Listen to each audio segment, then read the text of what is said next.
اللہ کا ایک بندہ تھا، وہ بازار سے گزر رہا تھا، بلکہ اس کی رحمتیں بہانے ڈھونڈتی ہیں، ذرا دیکھیے منظر۔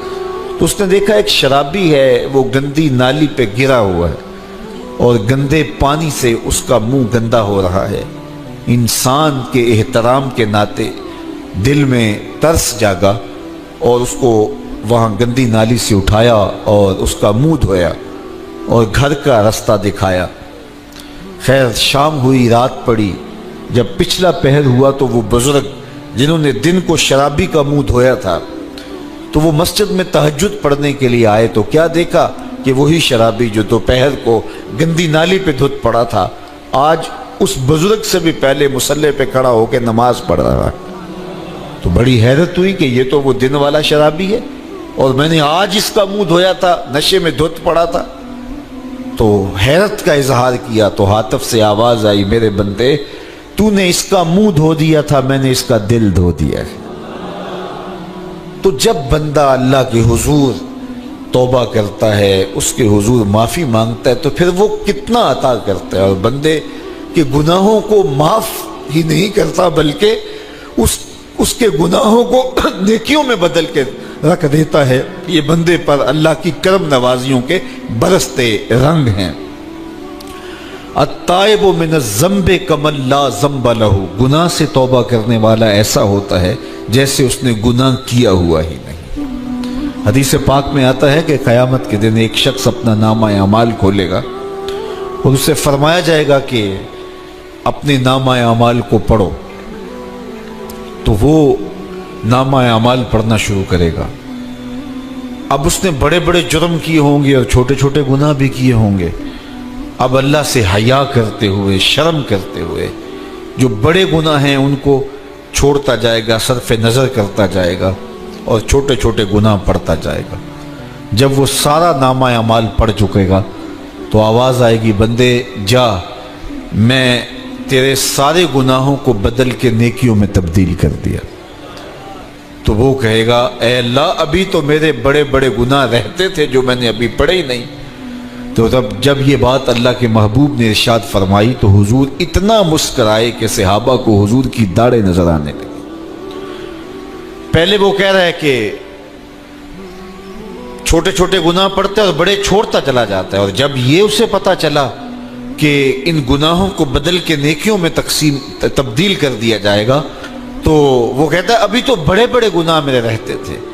تو اللہ کی یہ کرم نوازیوں کے رنگ ہے کہ وہ گناہوں کو بدل کے نیکیوں میں تبدیل کر دیتا ہے، اور بندہ جتنا بڑا گناہ گار تھا جب سچے دل سے اس کے حضور توبہ کرنے کے لیے حاضر ہوتا ہے تو پھر اتنا ہی بڑا نیکوکار بن جاتا ہے۔ سیدنا عمر فاروق رضی اللہ تعالی عنہ کا زمانہ تھا، اور آپ جانتے ہیں وہ ہاتھ میں درہ رکھتے تھے اور گلیوں میں گشت کیا کرتے تھے رات کو۔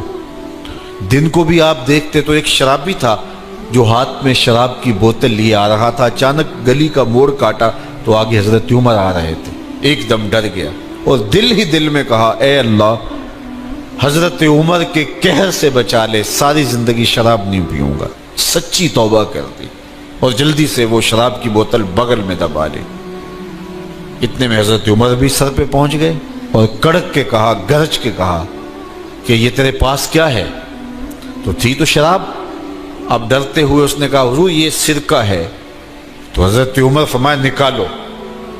اب وہ تھر تھر کانپ رہے اور بغل سے وہ شراب کی بوتل نکالی۔ جب نکالا تو وہ شراب نہیں تھی، سرکہ بن چکا تھا۔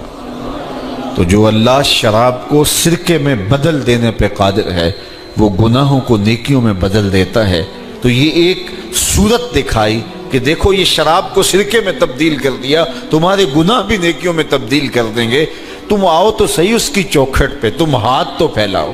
حضرت داتا گنج بخش علی حجویری علیہ رحمہ کشف المعجوب کے اندر لکھتے ہیں کہ جو فرمایا گیا کہ جس نے توبہ کی اللہ نے اس کی مغفرت کر دی، تو ایک بزرگ کا قول نقل کیا کہ جس کو اللہ نے بخشنا تھا اللہ نے اس کو توبہ کی توفیق دے دی۔ اس کو بلایا ہی اسے ہے جس نے مغفرت کرنی تھی۔ تو توبہ کی توفیق کا نصیب ہو جانا یہ اللہ کی خاص رحمتیں ہیں، اور توبہ کرنے والا اللہ کی خاص رحمتیں پاتا ہے۔ توبہ کرنے والا جب اس کے حضور حاضر ہوتا ہے تو تو اللہ تعالیٰ اس پہ بہت خوش ہوتا ہے۔ اللہ کے محبوب علیہ السلام نے باقاعدہ ایک مثال سے یہ حقیقت سمجھائی کہ توبہ کرنے والے کے لیے اللہ کی خوشی کا عالم کیا ہوتا ہے، اللہ کیسے خوش ہوتا ہے توبہ کرنے والے پر۔ تو حضور نے ارشاد فرمایا ایک بندہ لمبا سفر کر کے اور صحرا کے اندر ایک لمبے سفر پہ تھا، تو راستے کے اندر اس نے چند لمحوں کے لیے سستانے کے لیے، دوپہر کاٹنے کے لیے ایک درخت کے ساتھ اپنا جانور باندھا اور خود سو گیا۔ اس کا خیال تھا چند لمحوں کے لیے آنکھوں کی نیند نکالوں گا اور آگے بڑھ جاؤں گا، اس لیے اس نے سامان بھی سواری اونٹ کے اوپر جو لدا ہوا سامان تھا، اس میں کھانا تھا، پینا تھا، دیگر ضروریات کی چیزیں تھیں، تو وہ بھی نہیں اتارا، کجاوے پر ہی پڑا رہا کہ چند لمحوں کے لیے میں نے کمر سیدھی کرنی اور آگے چلے جانا ہے۔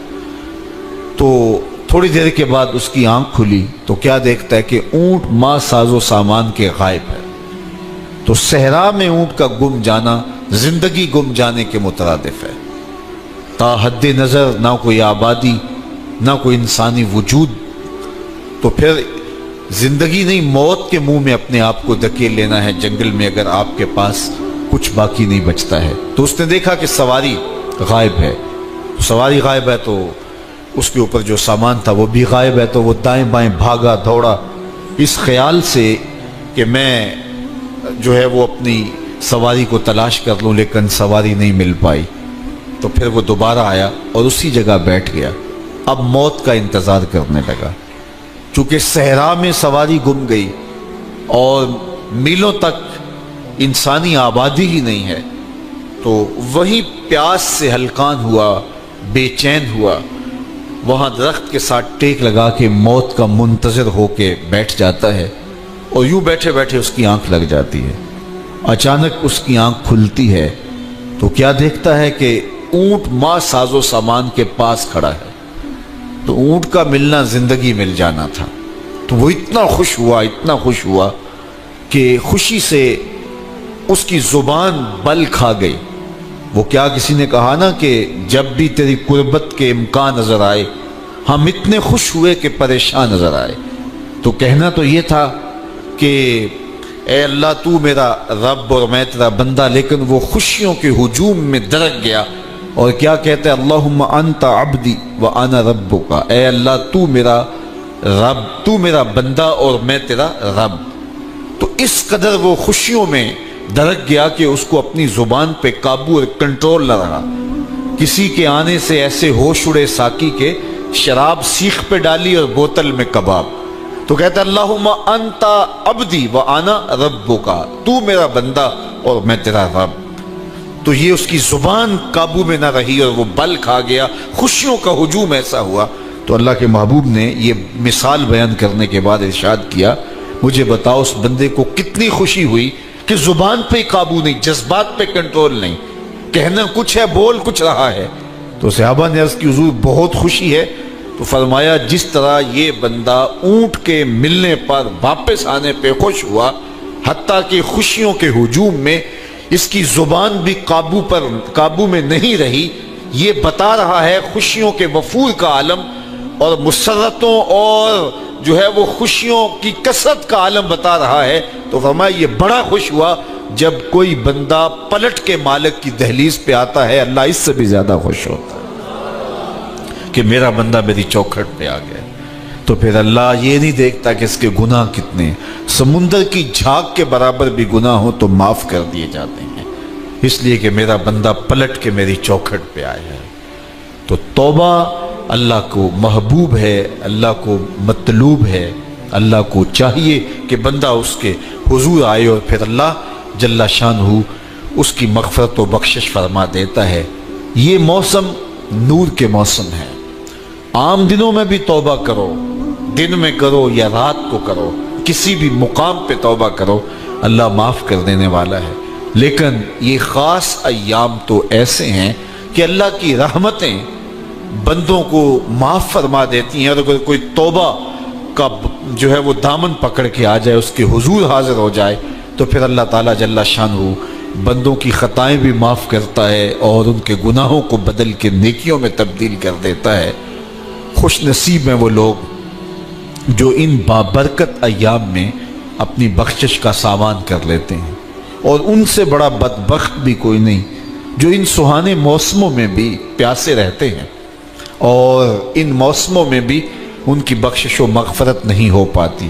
رت سہانی ہو، موسم اچھا ہو، تو مجھے بتاؤ کہ جو اس موسم میں بھی اپنے آپ کو محروم رکھے تو اس سے بڑی بد نصیبی کیا ہوگی۔ اللہ کے محبوب علیہ السلام نے منبر کی تینوں سیڑھیوں پہ قدم رکھتے ہوئے آمین آمین پکارا، تو حضور علیہ السلام سے عرض کیا گیا یا رسول اللہ صلی اللہ علیہ وسلم، ہر سیڑھی پہ قدم رکھتے ہوئے آپ نے آمین کہا، تو آپ نے کس بات پہ آمین کہا؟ فرمایا جبریل امین حاضر خدمت ہوئے اور انہوں نے کہا اس شخص کی ناک خاک آلود ہو جو ماہ صیام رمضان المبارک کو پائے اور اپنی بخشش نہ کروا سکے۔ تو میں نے اس پہ آمین کہا کہ اتنا مقدس مہینہ نصیب ہو، اتنا سہانا موسم آئے اور وہ پھر جہاں کھڑا تھا وہی کا وہی کھڑا رہے۔ میں اور آپ اپنا محاسبہ کر سکتے ہیں۔ موسم رحمت اور فصل نور رمضان المبارک اپنا آدھا سفر طے کر چکا ہے، یہ مبارک مہینہ آدھا سفر اس کا بھی باقی ہے۔ تو میں اور آپ ذرا اپنے آپ کو اپنے ضمیر کی عدالت میں کھڑا کر کے اپنے آپ کو دیکھ کر کے دیکھیں، سوچیں کہ ہم نے ان 15 دنوں کے اندر کتنا سفر طے کیا۔ 29-30 شعبان کو ہم جہاں کھڑے تھے، کیا ہم آج بھی وہیں کھڑے ہیں یا ہمارا کچھ سفر بہتری کا ہوا ہے؟ اور اگر ہم وہیں کے وہیں کھڑے ہیں تو پھر ابھی وقت ہے، ہم بقیہ 15 دنوں میں اللہ کی رضا جوئی کے لیے کوشاں ہو جائیں، ورنہ کتنی بڑی وعید ہے۔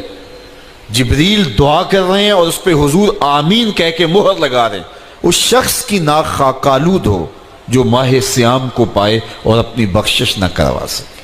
مجھے اور آپ کو پتہ ہے کہ ہم کہاں کھڑے ہیں۔ بل الانسان علی نفسہ بصیرہ ولو القی معاذیرہ، انسان خود اپنے آپ کو جانتا ہے کہ میں کہاں کھڑا ہوں، وہ اپنے آپ کو خود دیکھتا ہے۔ ایک تو فیصلہ قیامت کے دن ہوگا، نامہ اعمال تولے جائیں گے اور نامہ اعمال کے تلنے کے بعد پتہ چلے گا نیکیاں کتنی ہیں اور برائیاں کتنی ہیں۔ لیکن ایک ہم اپنے ضمیر کے اندر ترازو گاڑ کر کے اپنے عمل تول سکتے ہیں اور ہمیں پتہ ہے ہم نے نیکیاں کتنی کی، ہمیں پتہ ہے ہم نے برائیاں کتنی کی۔